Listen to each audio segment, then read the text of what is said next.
What's going on, everybody? This is that guy number 10 coming to you with why Kafka, right? Why Kafka though? Why Kafka though? Hmm? And what I mean by why Kafka, right, is what I mean is why did Kafka get chosen by the samurai bug? All right, why? Why Kafka, bro?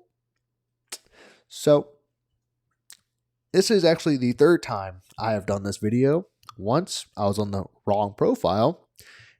Second time, my mic was muted the whole time.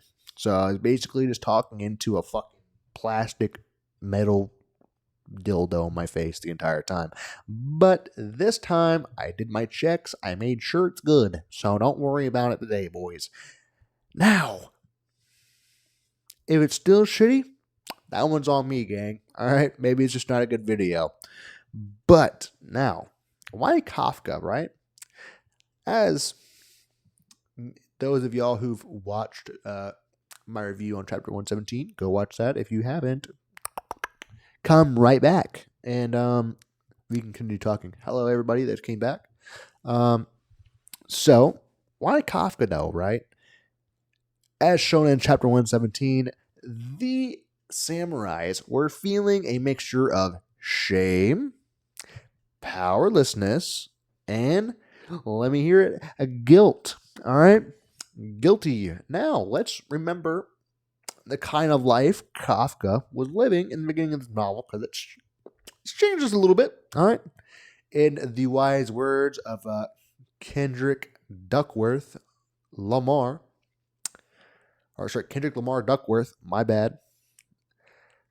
Bum. All right? He was a fucking bum. All right?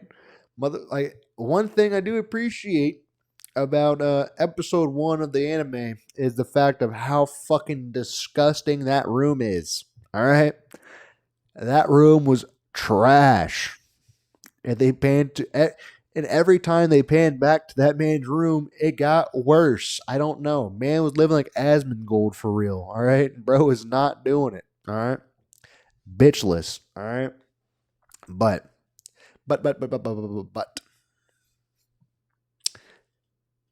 he was powerless in his own life because he could not control his own life and kept on getting rejected to the point of where he quit the Kaiju Defense Force. Like he quit even trying to go anymore, bro. He's too old. They didn't want Unk for real. All right. So you could say he was powerless in his own life. And even after that, we know now that that dude can't even get 1% out of the suit. So powerless in other ways as well. Physically as well, if you want to say. He also was feeling shame for the job he did. He was always cleaning literal shit all the time. He felt shame from Ishikawa calling him an old fuck that gave up. All right, so he's feeling shame there too. He felt shame and guilt from Mina, seeing her on TV every night, basically being like, fuck you, Kafka, I made it type shit. And not only did I make it, I'm thriving, baby. All right.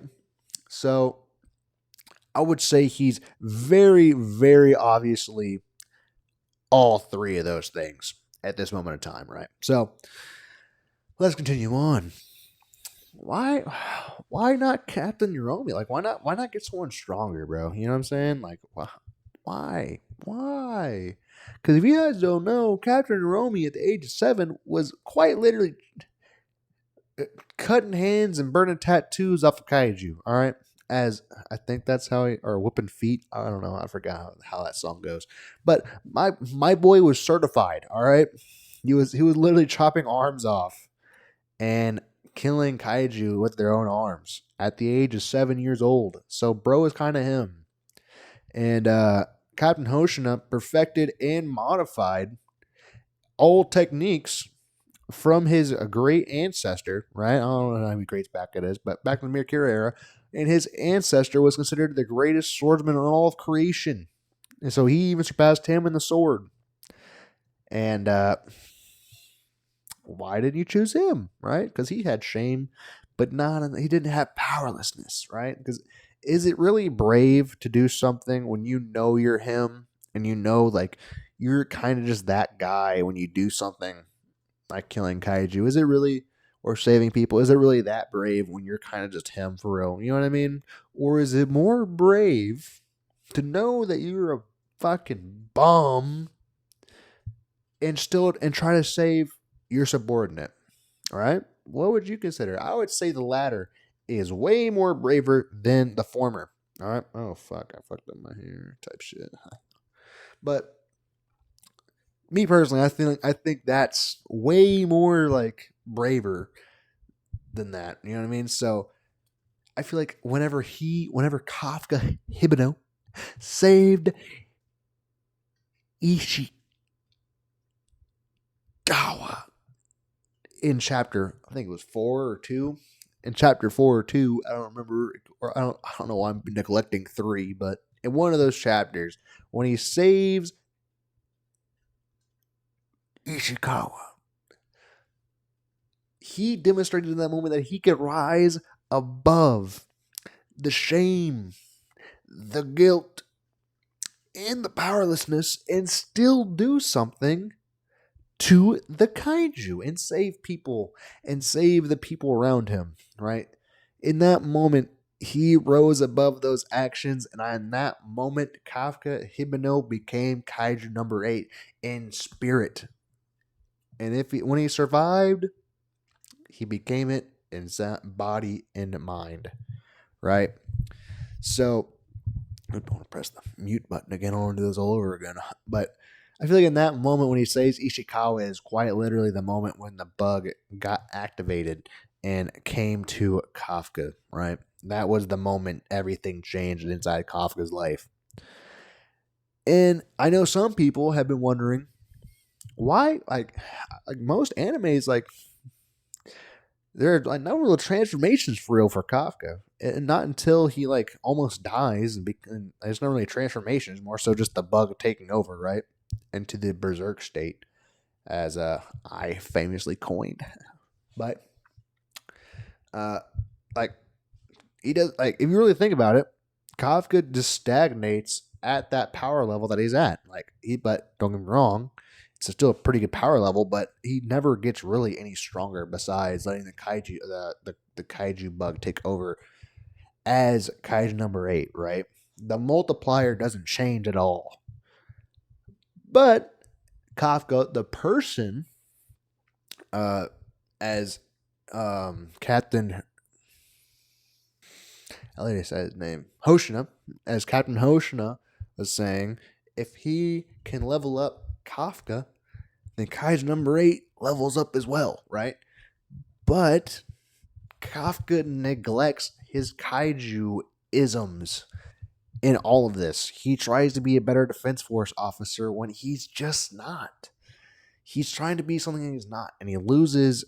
If anything, he actually gets weaker in the kaiju state after he almost dies, because it's just that he's neglecting and he hates being kaiju number 8. But it's like a love-hate relationship. He loves the fact that it gets him to where he needs to go, but he hates it because it makes him not human anymore. So he can't really connect with it because he's doing everything possible not to connect with his kaiju side, and is constantly beaten for his kaiju side, right? Kind of look down upon it. It also brings some shame and all that. But all of that brings us to chapter 116, 115 area, right? After he kills, when he's at his highest moment, he just defeats number 9. He looks down and his core is cracked, and another kaiju comes out of number 9. And he tries. Don't get me wrong. He tries to do something, but he just gets torn to shreds and gets sent flying. And he sees Mina Ashiro getting carved up by this bug, or not bug, by this unknown kaiju that the bug is literally made from. The shame of that bug existing. At this moment in time, Kafka literally